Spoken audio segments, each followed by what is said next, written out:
Hello and thank you for joining us for Evolve TV, where we uncover the secrets how aftermarket workshops can improve, optimise and systemise their businesses. I'm your host Jason O, and in this episode we're going to be talking about the pros and cons of both cordless and air tools.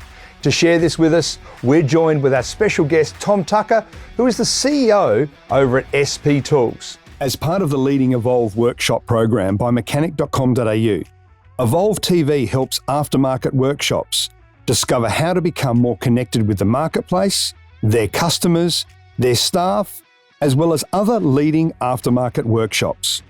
Learn how to leverage digital platforms and tools as well as best business practices in order to run a more efficient and innovative automotive service and repair business.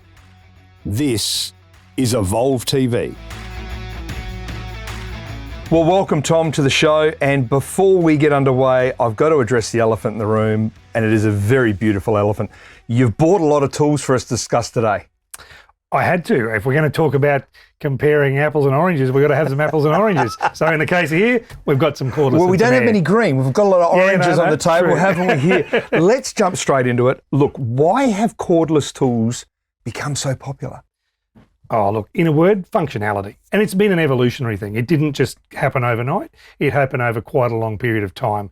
If we go back even maybe 20 years ago, the very first cordless tools started to appear on the market. And obviously they were able to be used in areas that the old electric tools, or corded electric tools, weren't able to be used. And corded electric, and if you want to call them corded, with an air tool with a hose, all of a sudden that functionality thing started to evolve.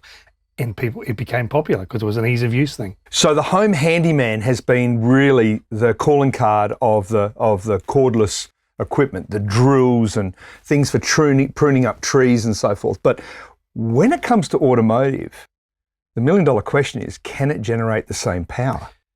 And that's why it's taken so long for cordless to become popular in the automotive industry. Right.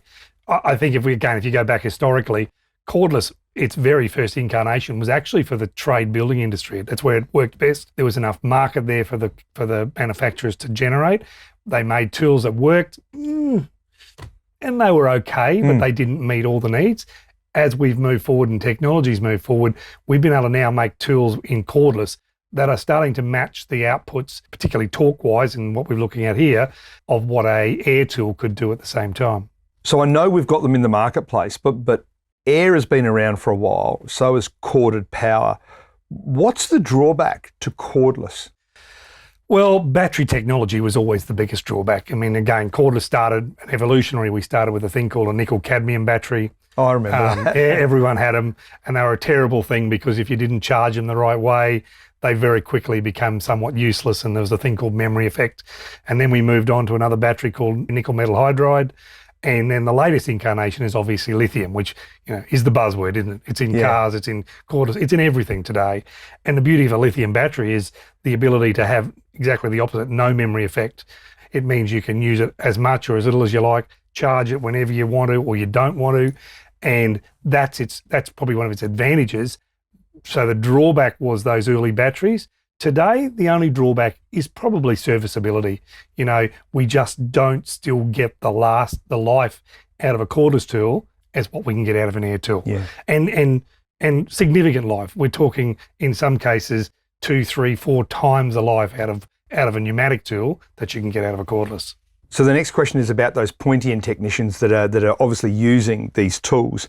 And I think before I go down that question with you, I refer to sort of maybe the DJ at the nightclub who's got CDs and vinyl, and what do they want? Is it a personal choice like that? Yeah, look, it is. I think some guys have, and it's probably an age-related thing at the moment. Your older tradesmen were brought up using, call it the manual tool, which we all still use, the wrench, good old spanner, backup. the screwdriver, the ply, whatever. And of course, this time-saving tool was a pneumatic tool. And those guys, some of them have evolved across and started to see the advantage of cordless. Your younger generation, the guys coming into the trade over the last 10 years, as these things go, they've gone more and more cordless. Interestingly enough, though, we're starting to see, a balancing out effect, where one tool has a great functionality and can be used well as a cordless, whereas another tool in pneumatic can give the same functionality or better functionality than what the cordless. So there tends to be a real balance, and every tradesman has their own opinion of that, and trying to tell one he's right or one he's wrong, you're a better man than me. When it comes to cost, what's the most effective, cordless or air? Wow, that's the $1 million question, isn't it? It is, That's isn't the it? question I get asked almost daily, if you want to say it. Look, cost effectiveness is a big balance, because you've got to look at it from a whole of workshop perspective. If I just sit down and I look at the cost of a given pneumatic tool or a given cordless tool, some of them, have fairly dramatic differences in price, and others are very similar in price. But in the background, obviously, with a pneumatic tool, you've got to have an air compressor, an air dryer, obviously the air lines and all the stuff that goes along with that. Water separators. Yeah, all that stuff's got to be there. However, in most workshops, it's there, and it's got to be there, because it's not like we don't pump up tyres anymore, and it's not like we don't blow out filters and we don't clean bearings and do all sorts of different jobs with air. So air's sort of there anyway. So if you take that out of the equation... Do they make a cordless tyre inflator? They do. They do. That I always knew there was that coming. exists, but not very effective. And a great example of that is if you want to, look, it'll be a big change, because if you want to pop a tyre, the bead onto a rim, you need a lot of air really, really quickly. Yeah. And that's very difficult to do with cordless. Obviously, you could use a cordless to inflate a tank to do it, and it can be done, but right now it would be somewhat ineffective. But if you're looking to put these in your workshop right now, and you've got this one and this one, the infrastructure behind this, you obviously have to put it in, but it can stay long term. Yep. This one here. And it's a great example, because what you're talking about there is two tools. The one, the air tool there, around $120 to $150, and will give you a very long service life. On the other side, your service life will be shorter, but your cost is up around $300 to $400, depending. And I'm being not brand specific here. I'm talking about the brands that are at the top end of the field that are servicing the mechanical industry. That's where they sit. So all of a sudden you've got something that's almost 3 times the price. So you start to actually go, which way would I go? There's the advantage of that one not having the airline, but then the other one has the advantage of being a very small tool that can fit into a very small space. And in modern cars, the key word today is accessibility. So it doesn't matter which tool we're talking about, you buy the tool that gives you the ability to do the job easier. And sometimes that means it's got an airline on the back, and sometimes that means it's got a battery on the back. That really is what it comes down, which is, going back to an earlier question where you said, what do they prefer? They prefer the tool that does the job easier and gives them a better accessibility. Right tool for the right job. Exactly. So just on that, let's pull that part a little bit, because when you're in a workshop and you've got technicians working for you, the workshop will normally provide the air and the line. Correct. The technician will provide their tools. So there will be some technicians that will be brought up in what we'll call the digital age, which won't know air. They'll only know cordless. Whereas there'll be some older technicians that go, no, hang on a second, I only use pneumatic. But also, I'll also say this to you, there are a lot of vehicles now that are so expensive, and I'm thinking about the interiors and what has to be done when you're pulling a dash off or something like that, where you don't want to have an airline that's been on the ground dragged into the car. You really need to be looking at the cordless option. Yeah, look, you're absolutely right. And that's sometimes where these things come to play. You're using the tool, again, that's perfect for the job and fits in the job. But you know what? When you get inside the car and you're trying to pull something out that's like that, a lot of it's around about feel. I mean, I hate to say it, this isn't just air versus power.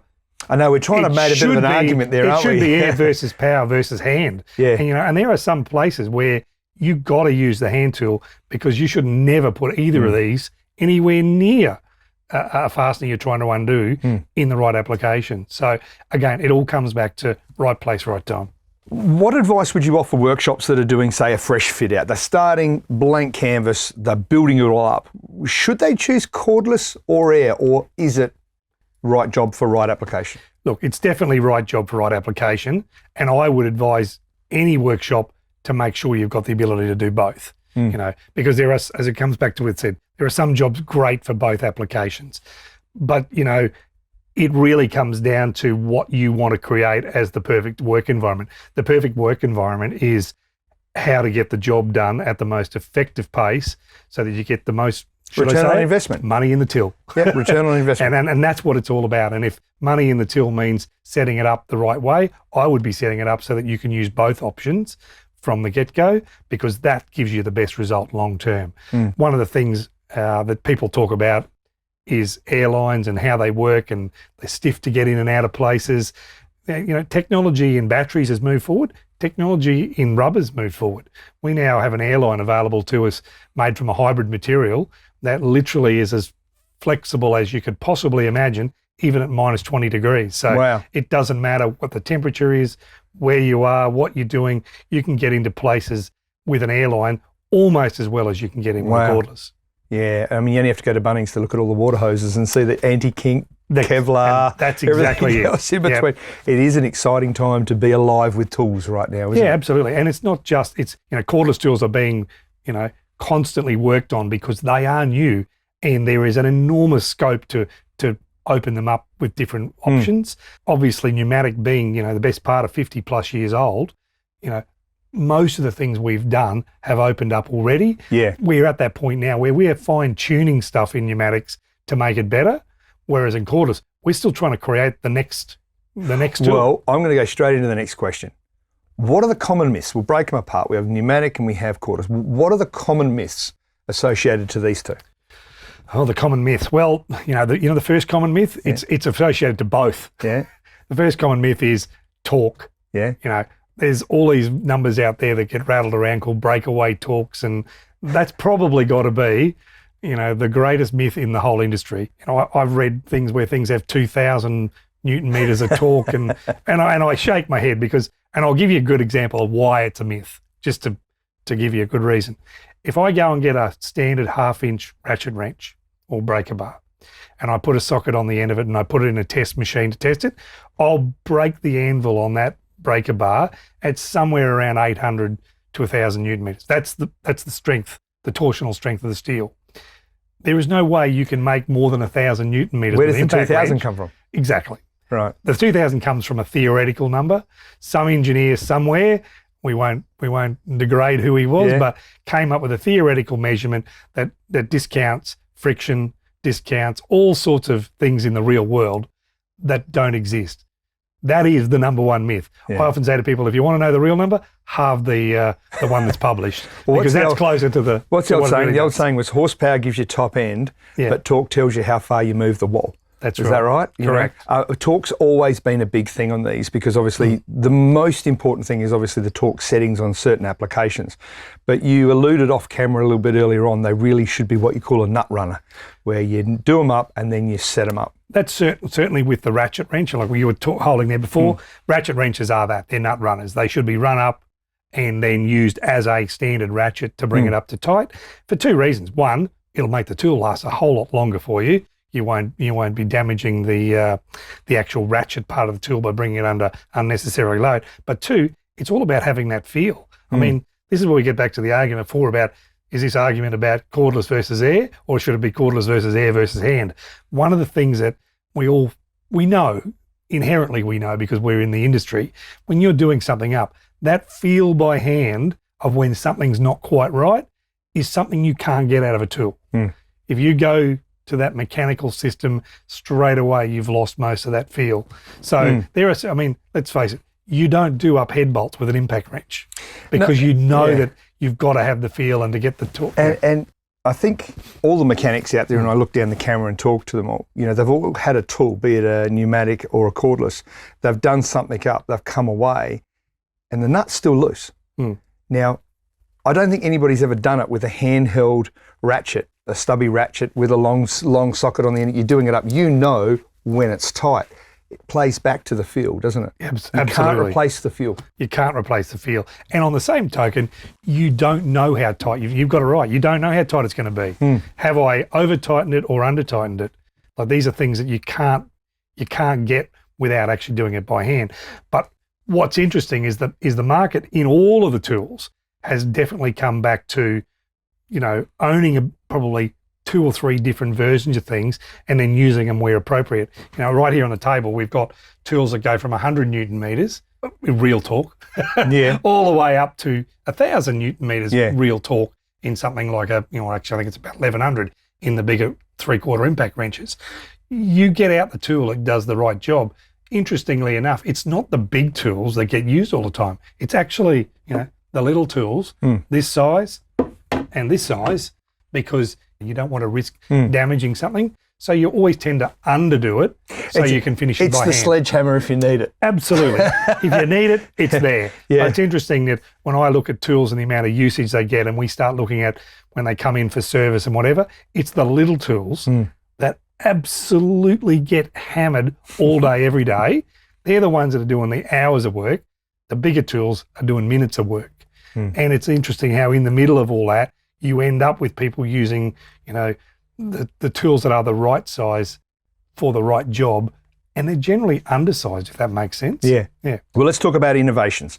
It's okay to talk about innovations in the coming years, but we're in such an exciting time where innovation is going to be with us for a while, because with tools, sometimes innovation happens just for the sake of it, not for the necessity of it. Let's talk cordless. What innovations do you see coming forward next?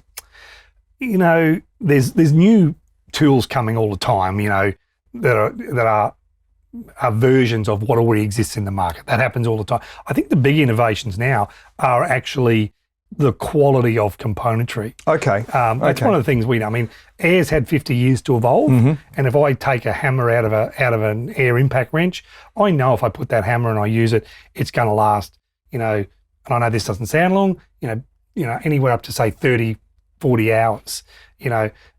The cordless industry hasn't quite got there yet. It's still only back at that sort of 10 to 15 hours life for the hammer. Now, that doesn't sound like much, does it? But you go and hang off something that's hitting and hammering away for 15, that's a lot of hammering. That's years of hammering, believe it or not. It is. In the real world. So that's sort of something that it's going to innovate in the cordless industry to sort of catch it up. And that'll be a great step forward for the cordless. I guess one of the other things that needs to catch up in that cordless world is the ability for electronics to become more fundamentally sound under heavy use. And I know that sounds like an odd thing to say, but the reality is at the moment, we've had a big wash across the industry and everyone moved across to cordless in some areas. And funnily enough, right now we're seeing that wash come back the other way. Right. And I'll give you an example.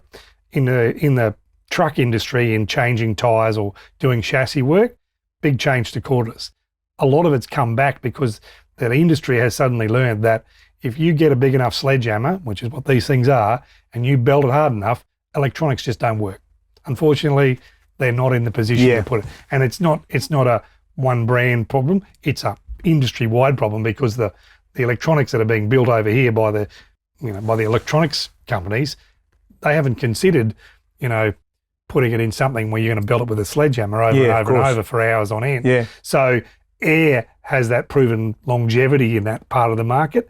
I think the innovations will come on that electronic side and that motor side to actually be able to match the longevity of the air side. That'll be interesting when that happens, because it'll see another fundamental shift in where we go. Well, one thing you've never been able to do really with air is put in place, your torque settings and so forth. You couldn't, program them in like a manual. And I guess unless you end up with an AI technology technician who is doing set programs where you've already rated that, this is going to stay the same. I don't think we would see that coming in. No, not in a hurry. I mean, and reality is you come back to, you're talking about specific torques. Yeah. And specific torques are a great thing, but I think it's still always going to be fundamentally a manual job, because it's not just about achieving a torque with, we've all used a torque wrench. When you bring a torque wrench up, it's a feel. Yeah. It's not just, it's a feel and a smoothness. You can actually buy cordless, electric and air, extremely accurate torque machines now, but they're tens of thousands of dollars, and they're used in the automotive assembly industries, and all sorts of industries are using them, but they're not for the general mechanical industry, and I never see them coming there because of the complexity of the tool. Yeah. So come back to the mechanical industry where we're still torquing things up. I think it will stay fundamentally as a manual torque wrench, because that bringing a bolt up to torque over a number of steps, having that feel in your hand as you're doing it up is very important, and it's something that we as humans still have a feel for. Yeah, So unless we're going to become robotic, I don't see that changing in a hurry. And some of our top-end vehicle manufacturers still actually now go analog and pride themselves on a handmade engine, hand-stitched. Yeah. That is almost the vinyl coming back, isn't it? Yeah, and it's the same. You're hand assembling an engine, you're hand doing the torque, your hand doing. Is there any harm in bringing a pneumatic or a power tool in for stripping down an engine? No. Go your hardest. Efficiency. If you break something, that's all good. But you've just spent all that time rebuilding something to put it together to then damage something because you did, that's an absolute no-no. And every tradesman right now is probably shaking their head like I am because they know you just don't do that. It's a fundamental issue that we're not going to go there. So it's an interesting value adder when you start to pull that apart, isn't it? Yeah. Hand put back together, handmade, hand done. Yeah. It's one of those things that people should be proud that we can still do something by hand, even if it costs a little bit more. Now, air tools have been around for a while, but do they still have the scope for improvement? I mean, we talked 50 years, they probably go back longer than that. Is there still room moving forward into the future to use new technologies on them? Absolutely. And again, this all comes down to functionality.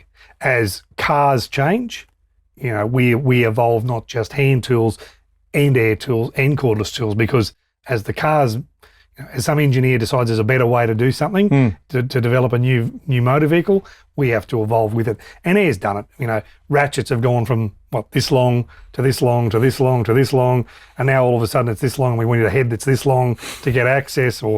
So just in ratchets alone, in the last 5 years and probably the next 5 years, sockets that flex. Oh, there'll be all sorts of changes and bits and pieces. There's ratchets with impacts in them now. There's ratchets and this is just a never-ending area. If you walk away from ratchets and look at, the panel trade, which, is a little bit adjunct to what we're talking about, but the panel trade, the constant evolution in the way we repair cars and air is a constant evolution on the air and cordless side on how we make better sanders, better polishes. It's just never ending in both trades. Well, that probably then takes me with that adjunct to go even further again, and why motorsport race teams don't use cordless. What's the go there? Oh, look, this comes down to the time you want to develop enough power to undo something that's done up quite tight. So what's interesting is, a supercar in its current form, the wheel nuts are done up to 700 foot-pounds, which actually doesn't sound that much. But if you want to get a wheel nut off in a big hurry, having a tool that only has 1,000 foot-pounds or 1,500 foot-pounds, it doesn't come off in a big hurry. So with air tools, we've developed in that race industry the ability to not put 100 PSI into them or, 7 bar for the metric of us. We feed them with 300 PSI or 20 bar of air. So that accelerates the power massively up. Yeah. So a tool that, if you want to say, starts its life as a 1,000 foot-pound tool, we generate 3,000 foot-pound and we do it in less than a second. So what they have are very much custom tools? Oh, very much so. And a very short life period, because obviously you are asking the absolute, 10/10ths of performance, to get a wheel nut undone that quickly and to get it off. I think the current record's slightly under 3 seconds. Now, considering that the human motion part of that is probably two and a bit seconds, it means the air tool is doing their bit in about half a second undo and do up. Yeah. So if you break it down by the finite parts, we've got to develop massive amount. Now, as much as cordless can, create power, by the time we get up to those sort of numbers, you're talking about something that's, right now would be as big as this table. Yeah, well, that's not going to work, is it? No. So, the ability of air is the ability to push in power, and we can push it in via a fairly small airline. With a tool, you'd have to have a fairly big battery to get the current to create the power to spin the hammers. Well, I'll take you on a quick journey back in time and see if you remember this specific tool, because it was during Bathurst that this tool made its debut, and as a wide-eyed about 8 or 9 year old, I looked at it and I went, that's the coolest thing I'd ever seen. And what it was a pneumatic gun on Bathurst for the wheels, but they hadn't gone centre lock at that stage. They still had 5-stud, and it wasn't. No, I'll pick this one up instead. This is a much better one. So it's about this big, and the guy came out and it had the cord on it, and it had 5 lugs off of it, but it was one gun. And I remember looking at it thinking that's the most craziest machine I'd ever seen. And he put it on, hit it, and it did all 5 at once. Have you ever seen that thing? Do you even know what I'm talking about? No, I've. It's almost a mythical creature. Yeah, I looked at it at the time. I've never seen it since. I always thought it was a unicorn. Yeah, it is. And I don't think it was very reliable. I think that's why it died. Because it was all floppy and died a natural death. They had to put it in, yeah. And it's interesting, I don't know if you're a NASCAR fan, but if you watch the NASCAR guys, they still do up until a year or two ago, they still had 5 wheel nuts, undo 5. Do the nuts go inside? It's interesting how they do it. It has a locator system for the nut, but they actually glue the nuts to the rim. So when you throw the tyre on, the nuts are in place. Already sitting there ready to go. Yeah, they're in place and they're glued to the rim, and they go on, and then as soon as they hit, they do up. And in their sport, when they undo it, those nuts are used and they're finished. They're done. They're rubbish. Wow, fan favourites then. They can start dishing them out. Yeah, I've even collected a couple myself just for the sake of saying I've got one off such and such a car or whatever. I've wondered what the magic was. I've never understood the magic of it. Yeah, and look, those guys, I don't know if you know much about it, but they're paid professionals. The pit crews there, that's their job. And they are, the gun pit crews get employed by the gun teams to do the fastest stops. Well, one of the reasons I asked you that question was because Formula One, V8 supercars have been great breeding grounds for technology for automotive manufacturers for many years. Is it the same for tools in that environment? Oh, absolutely.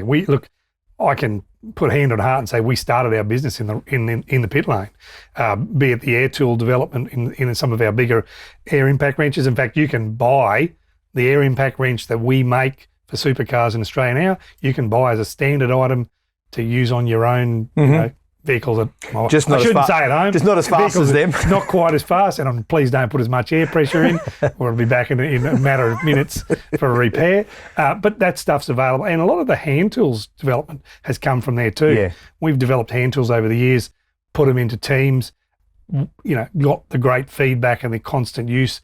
Made improvements, and I can only look at even our standard humble combination wrench has evolved over the last 20 years because of feedback from that industry. As much as they're at the pinnacle of the mechanical trade, they're also the pinnacle of, putting stress and, destroying, that's their job virtually. Now, of the SP tool ranges, what is one of the most popular or the most popular cordless and pneumatic that we have? And is that what you've got here? Oh, look, I bought a selection, and funnily enough, some of the most popular ones are here. In air, as I said, it's about functionality. So things like this, extremely compact. You beat me to grabbing that because out of all of them, the black one, it looks really good. It looks really tough, and it's a good little tool, but it's, it's stubby and whatever. But it makes, almost 400 foot-pounds of torque. Really? 400 newton meters of torque. Trying to be metric these days. It's got a really big head on it, hasn't it? Yeah, it has. And the reason it's got a big head is because you've got to get the hammer in there. Yeah. You won't make power without a big hammer. Right, It's as simple as that. Yep. So it's got to be a little bit bigger in the girth, but then obviously we can make it stubby. So that's extremely popular because of functionality. I'll just hold it while you're talking about that. Right. Going to the next one, I said earlier in this discussion about the tools you go to because they're the tools that don't do the damage when you're trying to do. This is our number one seller. That's a really clean looking unit, isn't it? Yeah, look, and we have multiple units and different sizes, but inevitably this gets, if I'm sitting here comparing one to the next, 1 hour's use versus, 15 minutes versus 5 minutes versus 1 minute. Yeah, okay. This is where it does the volume work. Because it's the volume work, ends up being the volume seller because that's what the people go to all the time. They're very ergonomic as well. I mean, I've got a reasonably big hand here, but I'm looking at the back there on that adjustment and so forth. And just the mechanism, I'm hearing it in my ear, the way it's moving. There's a lot of R&D going into this. Ergonomics is the big trick. It's like these things now. Ratchets have got smaller and smaller and That's smaller. tiny. And it's smaller. like a palm ratchet, isn't it? And still makes the same type of power as what, your standard ratchet did 20 years ago. But because of car technology and limited space, this type of thing has become, it's sort of one of those things that it's another go-to product because of functionality. And that is the key word. Functionality is everything now. It's the ability to get into a space where you can't get in with anything else to get the job done quicker. So I'm looking at the range that you have here, and obviously SP tools go beyond just pneumatic and cordless. We have handheld and we have everything in between. I recently got a 1/4 inch. and I converted to cordless, and it's the most fantastic thing I could ever have. But it took me a while to get to that point, knowing I wanted it. So if somebody wanted to learn more, touch, feel, look, do you have places on the ground and places online people can go? Absolutely. Well, the website's obvious, sptools.com. There's a lot to learn there, lots of video content, lots of other. Our socials, like everything. And if you hook in on Thursday lunchtime, you get to see me, giving a bit of info every week. Fantastic. Week in, week out. And we always try and talk, some week it's all just about what's on special, but we try to balance that up as well with a bit more information and user-friendly stuff and what works in a certain application, or if we come across something in the industry that people have found works for one person, then we'll try and put that out there to give people how to use something easier to get the job done easier if it comes down. Well, let's have a chat about this one here, because this is one of the best and biggest I've seen for a while. Talk to me about this one, because this might be something people might want to learn a little bit more about. 3/4 impact wrenches. Well, they are the biggest and meanest out there when it comes in. It's a truck industry tool. That's really where it's come to. It's got some weight. It has. And it comes back to what we were talking about before. If it hasn't got weight, it hasn't got power. Well, there's a saying from a movie, weight is good, weight is reliable. That's exactly right. So, look, if you want to learn more, obviously the website, we have a huge range of stores across Australia. I think there's something like 1,000 odd stores that stock and do our product, without trying to name all of them, because we'd be here for the next week. But you can go in, you can touch, feel, look. Absolutely. And if you want to find a store, go to the website again. It's very simple. It's type in your local area and it'll pop up and give you the local destination store. That's what we call the guys that carry a lot of our stock, and then those guys have the training, they know it, they understand the product, they'll give you as much info as you need. Well, thank you very much, Tom, for coming in. For everybody who's watching, I hope you've got a lot of value out of this episode of Evolve TV.